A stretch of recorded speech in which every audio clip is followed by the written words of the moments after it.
Ayan na si Tia Celsa. Umaakyat po si Tia Celsa. Habang nag-e-explain. Miss Benchin, explicar. Magandang araw po sa inyo mga amigo. Kumusta po ang buhay ng bawat isa? Nandito po tayo ngayon sa may tindahan o sari-sari store ni Celsa at ni Elvis. Ayan po mga amigo. Kung kahapon po ay nakita nyo na binuhusan para po sa techo, para po dito sa may pamakuan. Ngayon po ay tinanggal na ni Elvis at eto, gumagawa na po siya ng pamakuan. Buenas tardes, Elvis. Deadma. Bakit? Ulitin natin. Buenas tardes, Elvis. Buenas tardes. ¿Qué tal, Elvis? Poco bien. Poco bien. Ayan si Elvis at bibili ng Korea. Kulang daw. Kaya oras itong pisar, Elvis? De trabajo? Alas 11. Solo to? Mag-isa lang daw si Elvis na nagtatrabaho. Ayan. Elvis, esto, ¿por qué tú no poner atrás? Aquí. ¿No poner? No puedo poner, voy a poner ese de cuero largo tejado. Pero no poner. ¿Hasta dónde? Esto te poner. Esto madera. Esa madera va a ir hasta ahí. Hasta ahí? Sí, todo hasta ahí. Delante. Todo. So lahat daw nito ay lalagyan ng kahoy hanggang dulo daw. So yun ang sabi ni Elvis. Ganun po. Ayan. Ito naman kasi si Tia Celsa na pakialamera. Na hina-high blood tuloy si Elvis. Meron kasi pinabibili na materyales. Tapos actually ganito isang linggo pa na sabi kong pag nagpapagawa talagang maiinit ang ulo. Dahil siguro pagod na. Ayun na lumarga si Elvis. Siya lang mag-isang gumagawa eh. Hindi ko alam kung nasan si Alyan. Kahapon kasi ay bigay ng card. Pero hindi nakakuha ng card si Alyan. So ngayon siguro kinuha niya yung card kaya wala dito si Alyan. Si Alyan talagang katulong niya. Wala naman si Batya dito. Si Samidi wala rin. Si Elvis lang daw ang gumagawang mag-isa. So pagdating ko dito kanina, sabi ko, Elvis, sino ba ang kasama magkatrabaho? Sabi niya, siya daw. Sabi ko, asan si Samidi? Wala daw. Asan si Alyan? Sabi niya, wala din daw. So sabi ko, kaya mo mag-isa? Sabi ko ganyan. Sabi niya, si Chamami daw ang nagbubuhat ng mga ito. Tapos inilagay daw sa taas. Tinutulungan siya ni Chamami. Ayan. Pero ito naman na si si Bibian tsaka si Amir nandiyan na kanina. So ganun nararamdaman ko naman si Chamami. Mahirap talaga magpagawa tsaka mainit din ang ulo ko that time nung nagpapagawa ako kasi napakahirap. Ayan. Sige, explain mo. Si hasta aquí. Esta casa como mi cocina. Ajá. Yo dice Elvis, cuando esta casa para salir aquí, dame 15. 15 salientes de este palo, 15. Ajá. Escucha, ¿tu terreno hasta dónde? ¿Tu terreno hasta dónde? Cuando yo hablo con tú, no escuchaste, después yo enseñar tu bien. ¿Dónde? Sige. Akit na ata si Tia Celsa. Nagagets ko na ibig niya sabihin ni Tia Celsa Ayan. Sige, naku, umakita si Tia Celsa. Ayan na si Tia Celsa. Umaakyat po si Tia Celsa. Habang nag-e-explain. Miss Benchin, explicar. Explicar. Ayan, umakit na ho si Tia Celsa at mag-e-explain po. Magtuturo na si Miss Benchin. Ayan. ¿Dónde?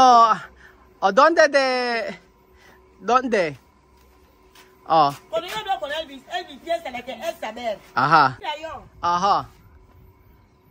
casa para Pachá. Okay. ¿Tú has visto? Sí, sí. Cuando esto aquí ahora, aquí saliente con chapa, Ajá.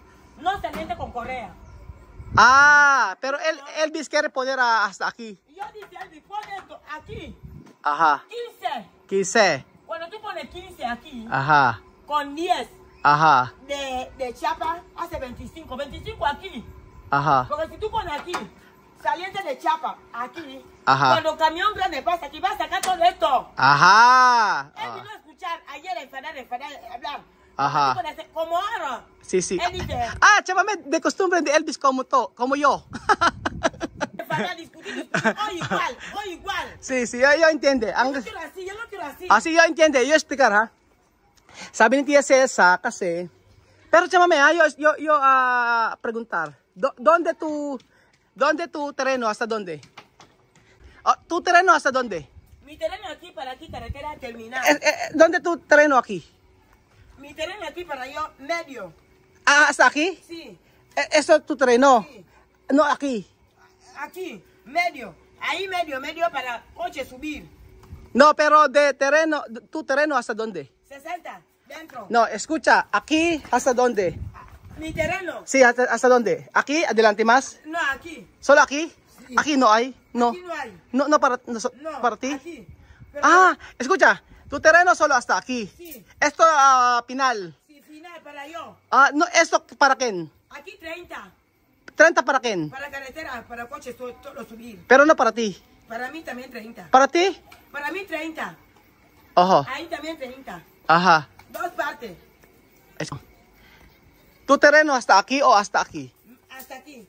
Esto, tú has dicho tú tienes 30. Aquí 30. Eso para ti también. Sí, pero cuando yo cerrato no coche pasar. No, eso no importa. No importa. Escucha, eso tu terreno. Eso, hasta tu terreno puede esto. No.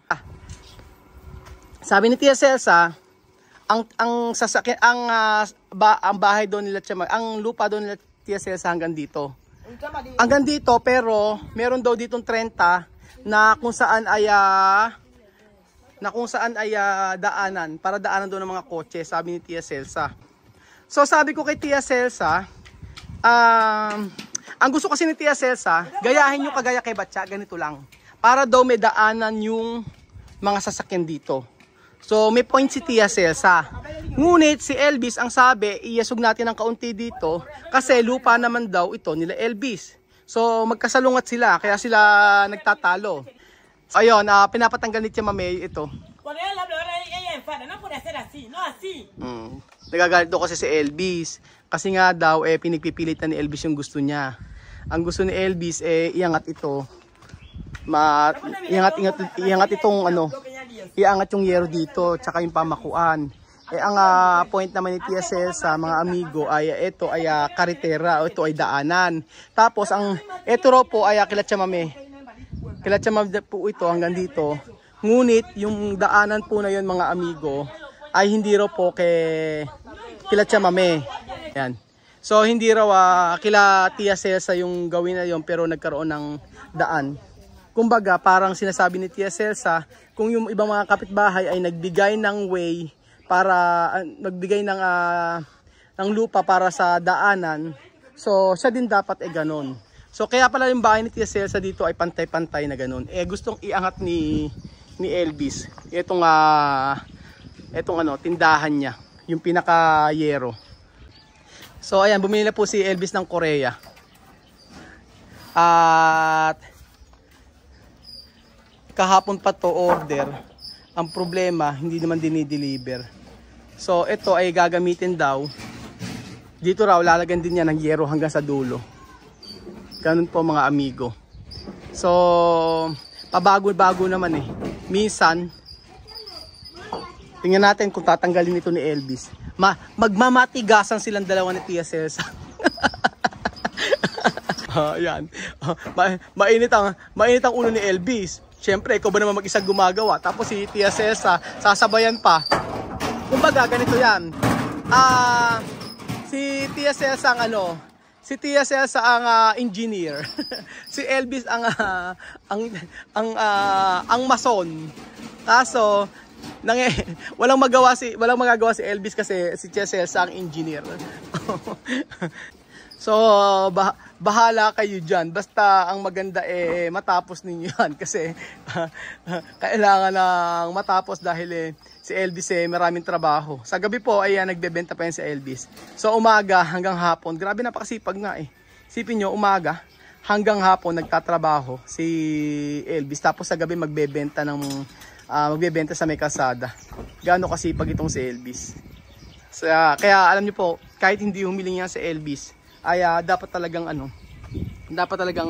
bigyan dahil sobrang sipag, tsaka hindi siya maluho mga amigo. Ewan ko lang kung Tia Celsa kung ano. Kanina sabi niya, pag dumating si Elvis, mag-uusap kami. Lagot siya sa akin, sabi gano'n ni Tia Celsa. Tapos sa dumating, tiklop. Walang, hindi makapagsalita. Kanina, dakdak si Tia Celsa. Nang dumating si Elvis, hindi nakakibo. Ayan, ano ngayon? Nga. Ngayon, nga. Ngayon, no, pwede blur, nga. Ya, ya estoy mirando, no me lo va a Nga. Pero hay que me cortar más. Sarap yun si Tia Celsa. Marunong pa kasi sa gumagawa. Pakialamera. Habla. Pakialamera. Pakialamera. Tapos pagkayari, ayan. Pagkayari, magagalit siya kanina kay Elvis. Tapos ngayon, ayan, siya rin naman ang tutulong. Nagsuot pa ng pang-butterfly na kanyang Africana. Tapos tutulong kay Elvis. Umaakit pa sa taas. Pero kanina, hindi yun yung na-videohan. Kaya nagtatalo talaga sila ni Elvis. Habang palaya si Elvis, itong si Tia Celsa, bumubula ang bibig.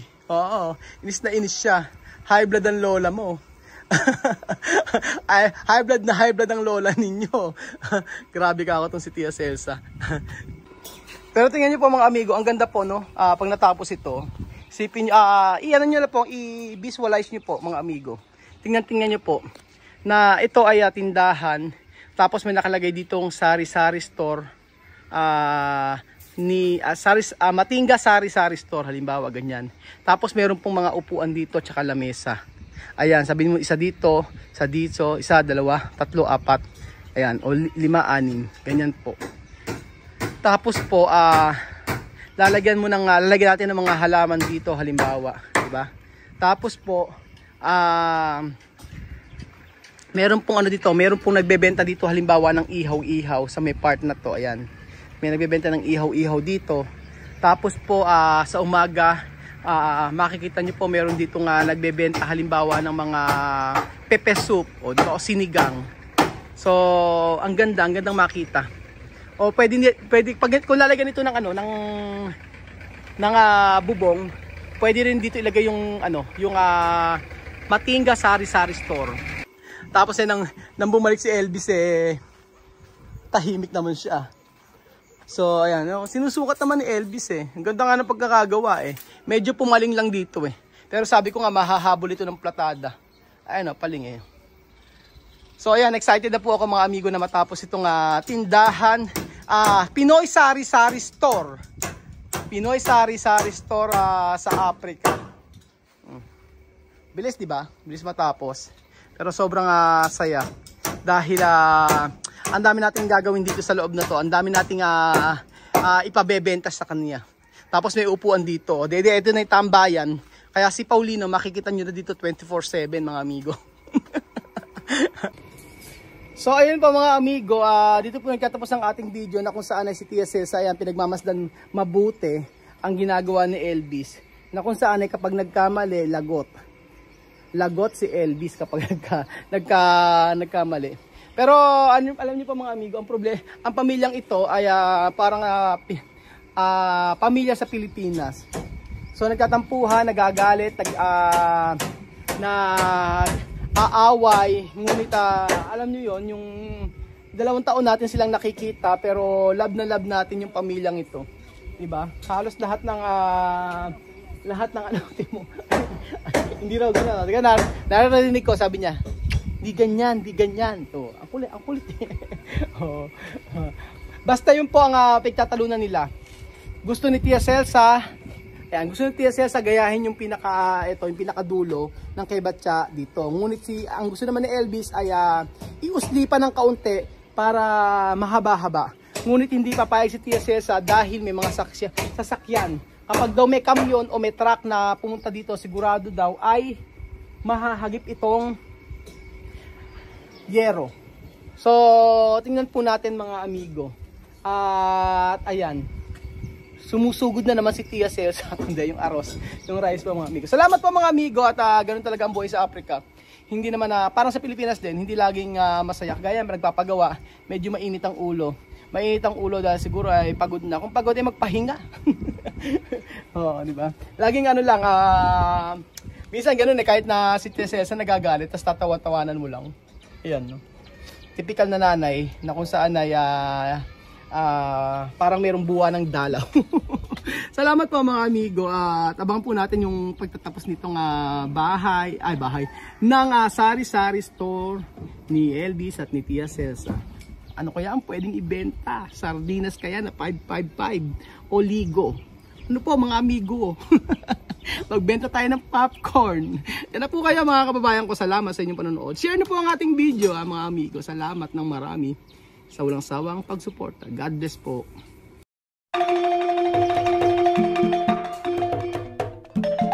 Na-appreciate ko yung paano sila nagdadasal.